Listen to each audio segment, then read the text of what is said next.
사는 것이 아니라 영적인 것을 위해 살아야 한다고 제자 디모데에게 강하게 명령합니다. 바울이 이토록 강하게 디모데에게 명령하는 이유는 어떤 이유이겠습니까?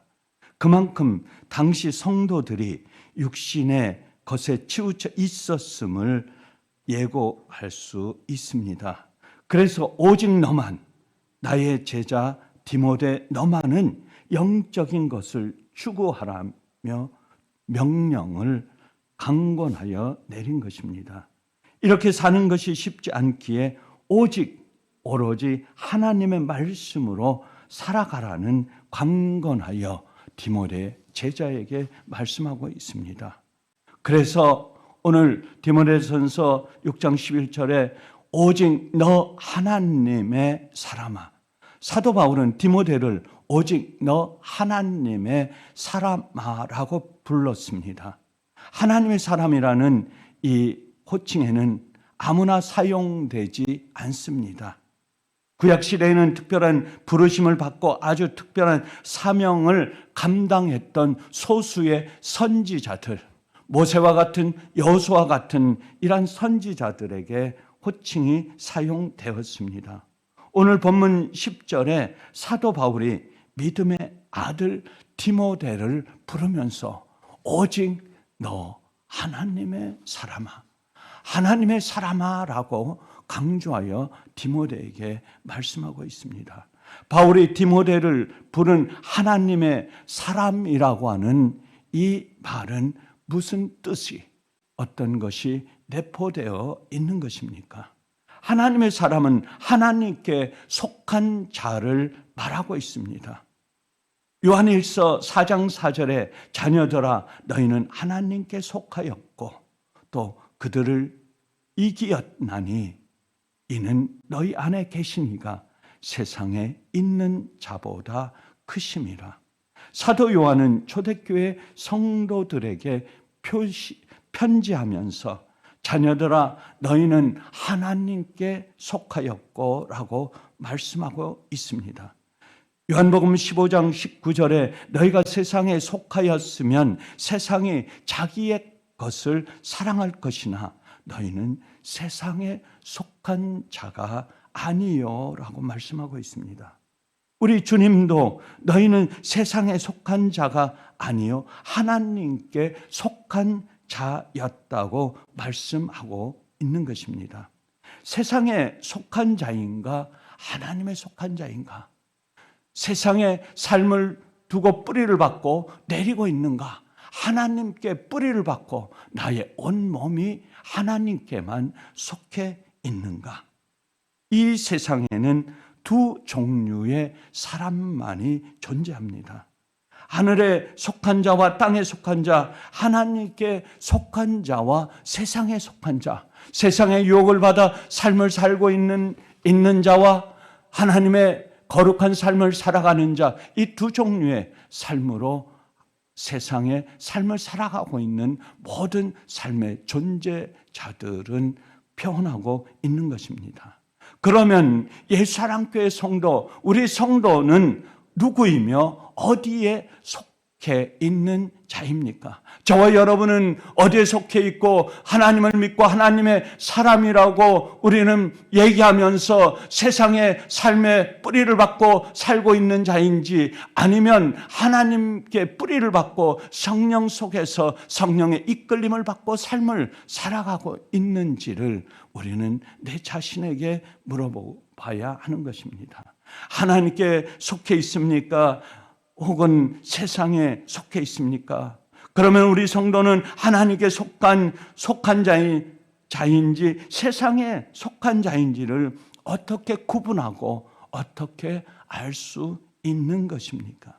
무엇으로 우리 성도의 신분과 우리의 속해 있는 것을 구분할 수 있는 것입니까? 세상 사람들은 도덕의 삶에 얽매입니다. 또 윤리의 삶에 얽매입니다. 그것이 기준이 됩니다. 감정과 느낌을 가지고 구분하려고 하는 것입니다. 그러나 우리 성도는 진리 대신 예수 그리스도, 오직 주님이 기준이 되는 것입니다. 그래서 우리의 삶을 살아가는 모든 것이 하나님의 기준으로, 하나님의 잣대로, 성령의 이끌림에 성령의 모습으로 우리의 잣대를 대면서 그것의 기준에서 내가 이것이 내 마음이, 내 심령이 이것에 동하고 있는가? 내가 세상에 뿌리를 받고 세상에 움직이고 있는가? 그것을 구분해야 한다고 하는 것입니다. 하나님의 아들 예수 그리스도가 인간의 몸을 입고 이 세상에 오셨고 내 모든 죄를 담당하여 십자가에 달려 죽으신 그 부활하신 주님을 믿는 그것이 첫째로 우리의 기준입니다. 세상에 속한 자와 하나님께 속한 자는 오늘 내게 있어서 예수 그리스도가 어떤 분이시냐에 따라 결정되는 것입니다. 내가 예수 그리스도에 속한 자이고 내가 주님 예수 그리스도를 사모하며 늘 주님과 동행하면서 삶을 살고 있는가? 세상에 뿌리받고 교회는 나오지만 하나님은 믿는다고 하지만 세상에 뿌리를 받고 세상과 동하면서 세상줄에 매여서 삶을 살고 있는가? 그것이 우리에게 기준이 될 수 있는 것입니다. 요한복음 17장 3절에 영생은 곧 유일하신 참 하나님과 그가 보내신 자 예수 그리스도를 아는 것이라. 예수님께서 영생은 하나님이 보내신 예수 그리스도를 아는 것이라고 말씀하고 있는 것입니다. 예수를 믿음으로 예수님께 속한 자가 예수님을 아는 것, 예수님과 함께하는 그것이 바로 하나님의 사람, 하나님의 믿는 사람, 하나님의 자녀라고 하는 것입니다. 왜 바울은 믿음의 아들 디모데에게 여러 가지 권면에 앞서 오직 너 하나님의 사람아라고 말씀하고 있습니까? 그것을 불렀습니까? 내가 하나님의 사람이라는 자신의 본분을 명확하게 해야 된다는 것을 말하고 있습니다. 그래야지만 세상의 유혹도 피할 수 있다고 말씀하고 있습니다. 주님을 온전히 따를 수 있다고 말씀하고 있습니다. 믿음의 선한 싸움도 싸울 수 있고 그곳에서 견딜 수 있고 그 선한 싸움에서 승리할 수 있다고 말하고 있습니다. 내가 하나님의 사람이라고 하는 분명해야 그 어떠한 어둠 속에 어떤 세상의 유혹도 이길 수 있고 견딜 수 있다고 하는 것입니다. 베드로전서 12장 9절에 그러나 너희는 택하신 족속의 왕 같은 제사장들이여 거룩한 나라여 그의 소유가 된 백성이니 사도 베드로도 말씀하고 있습니다. 복음 때문에 핍박을 받고 있는 성도들에게 택한 백성이요 왕 같은 제사장이요 너희는 하나님의 택한 선민 백성이라고 말씀하고 있는 것입니다.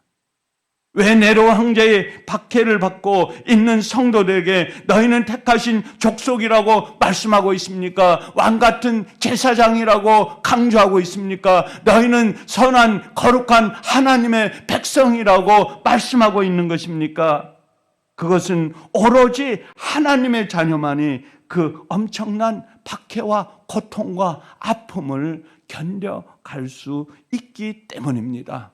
저와 여러분이 예수 하나님께 온 성도가 2024년 한 해를 보내면서 여러 가지 많은 어려움과 아픔 당할 수 있습니다. 그러나 그것을 견뎌갈 수 있는 힘 오로지 너 하나님의 사람아, 너 예수 사랑교회 성도 하나님의 백성아, 하나님의 성도야.